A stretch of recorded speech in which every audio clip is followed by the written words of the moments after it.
Hello friends, welcome to सफलता मंत्र। TET special classes में एक बार फिर से आप सभी लोगों का स्वागत है। आज मैं आप सबके लिए एक बार फिर से पर्यावरण अध्ययन के हमारा परिवेश पुस्तक का नया पार्ट लेकर आया हूं। इसके पहले मैंने इसके 2 पार्ट कंप्लीट करवा दिए थे। उच्च स्तरीय यानी कि उच्च प्राथमिक स्तर की किताब है और ये बहुत ही एकदम यूनिक किताब है। ये आपकी उच्च प्राथमिक यानी कि जूनियर की किताब ज़रूर है, लेकिन इसमें जो आपका सिलेबस दिया गया है, इसमें जो कोर्स दिया गया है वो आपके सिलेबस के अकॉर्डिंग ही दिया गया है और सब कुछ आपके सिलेबस का इसमें ही दिया गया है। तो दोस्तों, इस बुक से आप लोग प्रिपरेशन करते रहिए। वैसे मैं आपके पूरे नोट्स इससे क्वेश्चन को ढूंढ कर आप सबके लिए लेकर आ रहा हूँ। तो दोस्तों चलिए शुरू करते हैं। आज ये तीसरा पार्ट है, इसका नाम है मिट्टी, वायु एवं वायुमंडल। इससे रिलेटेड आज हम लोग जानकारी डिस्कस करेंगे। तो दोस्तों, अगर आपने अभी तक हमारे चैनल को सब्सक्राइब ना किया हो तो यहाँ लगे रेड कलर के बटन को प्रेस करके हमारे चैनल को सब्सक्राइब कर लें और उसके पास में लगे हुए बेल आइकन को प्रेस कर दें। तो चलिए देखते हैं पहले क्वेश्चन से। तो पहला क्वेश्चन है, भूमि की ऊपरी परत को क्या कहते हैं? भूमि की ऊपरी परत को क्या कहा जाता है? मिट्टी कहा जाता है। अब इसका सेकंड नंबर क्वेश्चन है, मिट्टी में मुख्यतः कौन कौन से पोषक तत्व होते हैं? तो दोस्तों, मिट्टी में एक तो जल होता है, दूसरा ऑक्सीजन होती है और अन्य पोषक तत्व भी पाए जाते हैं जो कि अपनी जगह के हिसाब से होते हैं। जैसे अलग अलग स्थानों पर अलग अलग पोषक तत्व पाए जाते हैं, वही मिट्टी में मिले हुए होते हैं। इसके बाद थर्ड नंबर क्वेश्चन है, बड़े कणों वाली बालू युक्त मिट्टी को क्या कहा जाता है? जो बड़े बड़े कणों वाली बालू युक्त मिट्टी होती है इसे बलुई मिट्टी कहा जाता है। ये मिट्टी मुख्यतः आपको नदियों के अगल बगल वाले खेतों में यानी कि नदियों के जो पास का एरिया होता है वहां पर मुख्यतः देखने को मिलती है बलुई मिट्टी, याद रखिए। और आपको अलग से कोई वैसे याद करने की जरूरत नहीं है कि मिट्टी के प्रकार कितने होते हैं, वैसे नहीं पूछा जाता है। यदि आएगा तो इसी प्रकार से आपसे क्वेश्चन पूछा जा सकता है कि बड़े कण वाली बालू युक्त मिट्टी को क्या कहा जाता है? तो इसे कहते हैं बलुई मिट्टी। इसके बाद फोर्थ नंबर क्वेश्चन है, छोटे छोटे कणों वाली भुरभुरी कम बालू वाली मिट्टी को क्या कहते हैं? इसे चिकनी मिट्टी कहते हैं। ये कैसी होती है? इसमें ये बिल्कुल कम छोटे छोटे कणों वाली और भुरभुरी मिट्टी होती है, तो इसे चिकनी मिट्टी कहा जाता है। और इसमें बालू की मात्रा जो होती है ये भी बहुत ही अपेक्षाकृत कम होती है। ये जो मैं बता रहा हूँ इनके आप नाम जरूर याद रखिएगा, मिट्टियों के नाम, जैसे बलुई मिट्टी हो गई, चिकनी मिट्टी हो गई। अब इसके बाद 5 नंबर क्वेश्चन है, मध्यम आकार के कणों वाली मिट्टी को क्या कहा जाता है? तो मध्यम आकार के कणों वाली मिट्टी जो होती है इसे सिल्ट कहा जाता है। क्या कहते हैं? सिल्ट कहा जाता है। इंपॉर्टेंट क्वेश्चन है बहुत, ये काफ़ी बार पूछा जा चुका है सिल्ट, क्योंकि इसमें कन्फ्यूज़न बहुत रहता है कि ये चट्टानों को कहा जाता है या किसको कहा जाता है। तो ये आपके मध्यम आकार के कणों की जो मिट्टी होती है इसे सिल्ट कहा जाता है। अब बढ़ते हैं 6 नंबर क्वेश्चन पर। तो 6 नंबर क्वेश्चन है, मिट्टी की उर्वरा शक्ति किसके कारण नष्ट हो रही है? रासायनिक उर्वरक, कीटनाशक पदार्थ और परमाणु कचरा के कारण।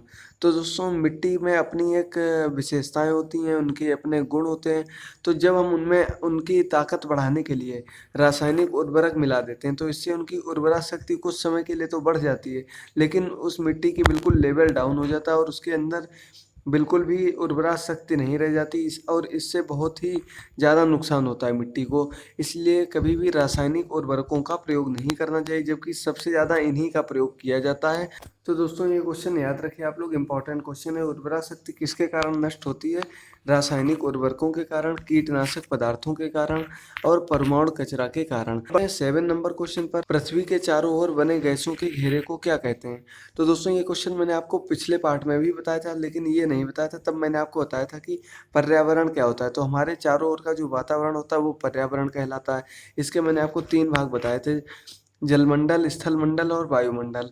जलमंडल वो भाग होता है जो जल में हो, स्थल मंडल जहाँ पर हम लोग रहते हैं ये एरिया होता है, और 1/4 भाग जो वो स्थल मंडल है और 3/4 भाग ये जलमंडल के अंतर्गत आता है।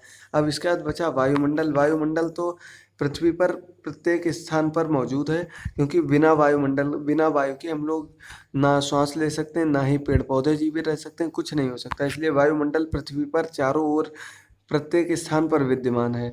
तो ये जो गैसों का घेरा होता है इसी को वायुमंडल कहा जाता है। जो चारों ओर गैसों का घेरा होता है, वायुमंडल क्या होता है? विभिन्न प्रकार की गैसों का मिश्रण होता है पूरा एक। इसमें अलग अलग प्रकार की गैसें पाई जाती हैं, अलग अलग पदार्थ पाए जाते हैं, इन्हीं के मिश्रण को वायुमंडल कहा जाता है। और दोस्तों, इसकी एक बात और है कि ये वायुमंडल जो है सिर्फ पृथ्वी ग्रह पर ही उपस्थित है। अब बढ़ते हैं 8 नंबर क्वेश्चन पर, पृथ्वी की कौन सी शक्ति के कारण वायुमंडल इस पर टिका हुआ है? तो दोस्तों पृथ्वी पर एक विशेष आकर्षण शक्ति है जिसे गुरुत्वाकर्षण शक्ति कहते हैं। यानी कि जो कोई भी चीज़ इसके ओर आकर्षित होती है वो इसमें आ जाती है। इसके बाद 9 नंबर क्वेश्चन है, वायुमंडल में उपस्थित गैसों के विभाजन को समझाइए। सबसे इम्पोर्टेंट क्वेश्चन है और निश्चित मानिए 1 नंबर का क्वेश्चन इससे निश्चित है आना बिल्कुल, और बहुत ही इंपॉर्टेंट क्वेश्चन क्या है, तो वायुमंडल में उपस्थित गैसों का विभाजन बताना है।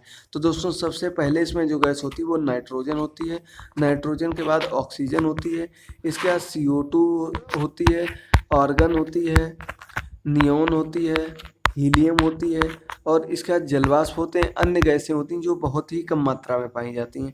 अब बात कर लेते हैं कौन सी गैस कितनी मात्रा में पाई जाती है। तो सबसे अधिक मात्रा में नाइट्रोजन गैस पाई जाती है, ये आपकी 78% मात्रा होती है। इसकी कितनी है, 78% मात्रा होती है, और नाइट्रोजन सबसे ज़्यादा मात्रा में पाई जाती है। इसका दूसरा ऑप्शन है ऑक्सीजन। ऑक्सीजन क्या है, O2। ऑक्सीजन कितनी मात्रा में पाई जाती है, ये 21%, और वैसे जो बिल्कुल एक्यूरेट मान है इसका वो है 20.95%, 20.95%। ये आपका बिल्कुल एक्यूरेट मान है, लेकिन आपको ज़्यादातर जो लिखा हुआ मिलेगा पेपर में मिलेगा वो आपका आएगा 21%। कितना है, 21%। ये ऑक्सीजन की मात्रा हो गई। इसके बाद तीसरे नंबर पर आती है ऑर्गन गैस। ऑर्गन ये एक प्रकार की निष्क्रिय गैस होती है, और ये पाई जाती है 0.93%, यानी कि 1% से भी कम।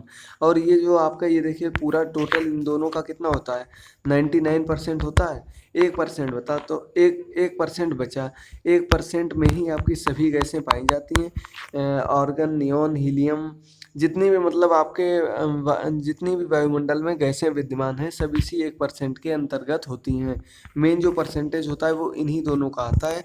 और आपका कार्बन डाइऑक्साइड का और पूछ दिया जाता है, तो कार्बन डाइऑक्साइड का परसेंटेज होता है 0.038%। ये जरूर याद कर लीजिए, काफ़ी बार पूछा जा चुका है। और इसमें आप लोग 0.38% उसमें ऑप्शन दिया होगा उस पर टिक लगाते हैं, तो सही ऑप्शन है 0.038%। इसके अलावा जलवाष्प होता है और अन्य निष्क्रिय गैसें वायुमंडल में पाई जाती हैं। अब देख लेते हैं इनका मुख्यतः कार्य क्या होता है। तो नाइट्रोजन जो होती है वृद्धि में सहायक होती है, किसके लिए, वृद्धि के लिए सहायक होती है। ये मेनली आपका पौधों के हिसाब से दिया गया है, तो उनकी वृद्धि में सहायक होती है। इसके बाद ऑक्सीजन जो होती है श्वसन में सहायक होती है, बिना इसके श्वास नहीं ले सकते। और आग जलाने के लिए, मतलब जितने भी कार्यों में ऑक्सीजन की आवश्यकता होती है सब में बहुत ही आवश्यक गैस है ऑक्सीजन। अब इसके बाद कार्बन डाइऑक्साइड गैस जो है ये प्रकाश संश्लेषण की क्रिया के लिए बहुत ही इंपॉर्टेंट है। प्रकाश संश्लेषण से निश्चित आपका एक क्वेश्चन आएगा, अभी आगे हम लोग डिस्कस करेंगे इसी पार्ट में प्रकाश संश्लेषण को भी। अब आगे बढ़ते हैं 10 नंबर क्वेश्चन पर, पृथ्वी और वायुमंडल में ऊष्मा का प्रधान स्रोत क्या है। ये भी बहुत ही इंपॉर्टेंट क्वेश्चन है। प्रधान स्रोत पूछ दिया जाए, कुछ भी पूछ दिया जाए ऊष्मा ऊर्जा से संबंधित, लगभग उसमें आपका सूर्य ही सही आंसर होगा, और यही पूछा जाता है ज़्यादातर, और कई बार पूछा जा चुका है क्वेश्चन। क्या आंसर होगा, सूर्य होगा। और दोस्तों आपको एक क्वेश्चन का आंसर आज देना है कमेंट बॉक्स में। तो दोस्तों आज का आपका क्वेश्चन है, सबसे बड़ा पारिस्थितिकी तंत्र किसे कहा जाता है। अपने आंसर कमेंट बॉक्स में जरूर दे दें, पिछले पार्ट्स की तरीके अधिक से अधिक संख्या में, ताकि मुझे पता चलता रहे आप लोगों को कैसी तैयारी हो रही है। अब बढ़ते हैं 11 नंबर क्वेश्चन पर, जल का वाष्प में बदलने की क्रिया को क्या कहते हैं। तो इसे वाष्पीकरण कहा जाता है। जल का वाष्प में बदलना वाष्पन कहलाता है, और इस क्रिया को वाष्पीकरण कहा जाता है। तो यदि आपसे आए जल को वाष्प में बदलना क्या कहते हैं, तो ये वाष्पन होता है, और इस क्रिया को वाष्पीकरण की क्रिया कहते हैं। इसके बाद 12 नंबर क्वेश्चन है, तापक्रम अधिक होने पर वाष्पीकरण पर क्या प्रभाव पड़ता है। तो दोस्तों जब तापक्रम अधिक होता है तो वाष्पीकरण भी अधिक होता है।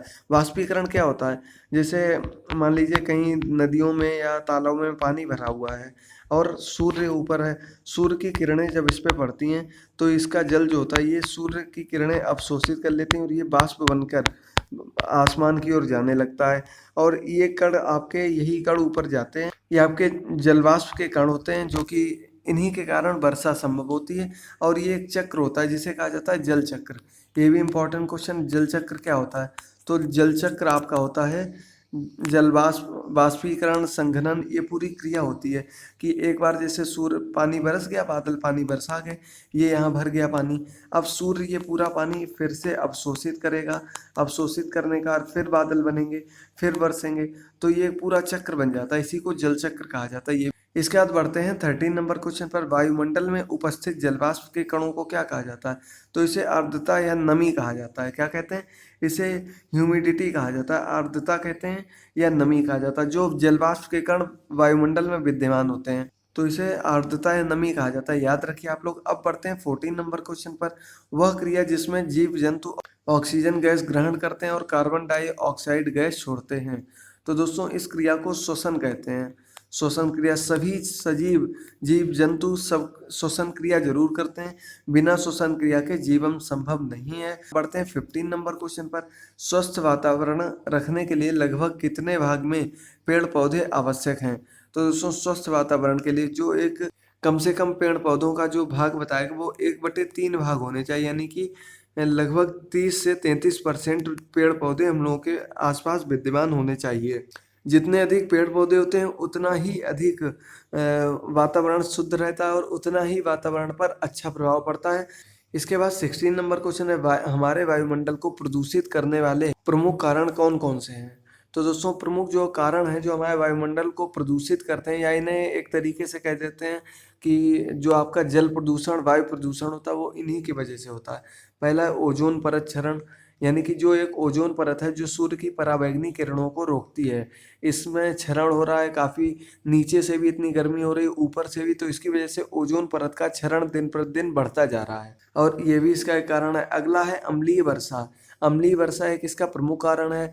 एक क्वेश्चन बनता है कि आगरा का ताजमहल पीला क्यों होने लगा? तो ये अम्लीय वर्षा के कारण पीला होने लगा। जब ऐसे स्थानों पर जहाँ से बहुत ही प्रदूषण निकलता है और वो धुआं आसमान में पहुँचता है और जब ये बरसात के रूप में फिर से वापस आता है तो ये अम्लीय वर्षा के रूप में SO2 गैस मान लीजिए ऊपर गई और ये H2O गैस से, जब H2O से यानी कि पानी से जब क्रिया करता है तो H2SO4 बन जाता है। H2SO4 बनता है तो ये अम्लीय वर्षा यही होती है। अगला ग्रीन हाउस प्रभाव। तो ग्रीन हाउस प्रभाव भी इसका एक कारण है। इसकी कुछ प्रमुख गैसें ये हम लोग आगे डिस्कस करेंगे नेक्स्ट पार्ट में। ये यहाँ गलत है। अगला है कार्बन डाइऑक्साइड, कार्बन मोनोऑक्साइड। ये सभी आपके मुख्यतः वायु प्रदूषक होते हैं, इन्हीं के कारण वायु प्रदूषित होती है। अगला 17 नंबर क्वेश्चन है, पौधों के भोजन बनाने की क्रिया को क्या कहते हैं? तो इस क्रिया को प्रकाश संश्लेषण कहा जाता है। प्रकाश संश्लेषण क्रिया आपसे पूछ दी जाए तो ये क्या होती है? ये पौधों के भोजन बनाने की प्रक्रिया को कहा जाता है। अब बढ़ते हैं 18 नंबर क्वेश्चन पर। कौन सी क्रिया में पौधे सूर्य के प्रकाश में क्लोरोफिल जल और वातावरण से कार्बन डाइऑक्साइड लेकर ग्लूकोज बनाते हैं? तो दोस्तों ग्लूकोज ये क्या होता है? ये जो अपने लिए वो भोजन बनाते हैं उसकी बात की जा रही है। तो ये क्या होता है? ये भोजन बनाने की प्रक्रिया होती है, यानी कि प्रकाश संश्लेषण की क्रिया होती है और ये पौधों में संपन्न होती है। प्रकाश संश्लेषण की क्रिया में पौधे कार्बन डाइऑक्साइड गैस अवशोषित करते हैं। बहुत ही इंपॉर्टेंट क्वेश्चन बनता है। और इसके साथ ही साथ किसका? क्लोरोफिल की सहायता से सूर्य के प्रकाश में ये क्रिया संभव होती है। बिना क्लोरोफिल और सूर्य के प्रकाश के ये क्रिया संभव नहीं हो सकती है। ये भी एक इम्पॉर्टेंट क्वेश्चन बनता है। अब 19 नंबर क्वेश्चन है, कार्बन प्रकाश संश्लेषण की क्रिया में पौधे कौन सी गैस ग्रहण करते हैं? तो ये कार्बन डाइऑक्साइड गैस ग्रहण करते हैं और ऑक्सीजन गैस छोड़ते हैं। अब इसके बाद आज का अंतिम क्वेश्चन है, 20 नंबर क्वेश्चन है। इसके पहले दोस्तों मैं आपको बता दूं, मैंने आप लोगों के लिए एक UPTT की तैयारी के लिए एक बुक तैयार की है। जल्दी उसका प्रिंट भी आ जाएगा और जैसे ही वो बुक और तो दोस्तों यदि आप लोगों को वो बुक चाहिए हो तो दोस्तों कमेंट बॉक्स में ज़रूर बताइएगा। यदि आप लोगों को बुक चाहिए हो वो, उसमें आपको सभी 5 सब्जेक्ट मिलेंगे और इसके अलावा सभी से रिलेटेड इंपॉर्टेंट क्वेश्चंस मिलेंगे, MCQ क्वेश्चंस मिलेंगे, 1 वर्ड के इंपॉर्टेंट क्वेश्चंस मिलेंगे। यानी कि जो आपका सिलेबस है लगभग उससे आधारित आपको 90% टॉपिक मिल जाएंगे। थोड़ा बहुत टॉपिक ऐसे होते हैं जो आपको खुद से पढ़ने होते हैं, तो इन टॉपिक्स को छोड़कर आपको लगभग 90% कोर्स उसमें मिल जाएगा। आप लोग आसानी से 100 नंबर तक उस बुक से ला सकते हैं। और दोस्तों UPTT 2018 नाम की प्लेलिस्ट आपको डिस्क्रिप्शन में मिल जाएगी, वहां से आप लोग मेरी पिछली सभी वीडियोस को देख सकते हैं। मैं आपके लिए काफ़ी टाइम से UPTT की तैयारी की वीडियोस ला रहा हूं। इसके बाद 20 नंबर क्वेश्चन है, वातावरण को हानि पहुंचाने वाली प्रमुख गैसें कौन सी हैं? तो ये हैं carbon monoxide, carbon dioxide, nitrogen dioxide, chlorofluorocarbon. ये सब चीज़ें जो हैं ये आपकी वातावरण को बहुत ही हानि पहुंचाने वाली गैसें हैं। इससे सबसे ज़्यादा हानि होती है हम लोगों को और ये प्रदूषित गैसें होती हैं एक प्रकार से, इनसे व्यक्ति की मृत्यु तक हो जाती है।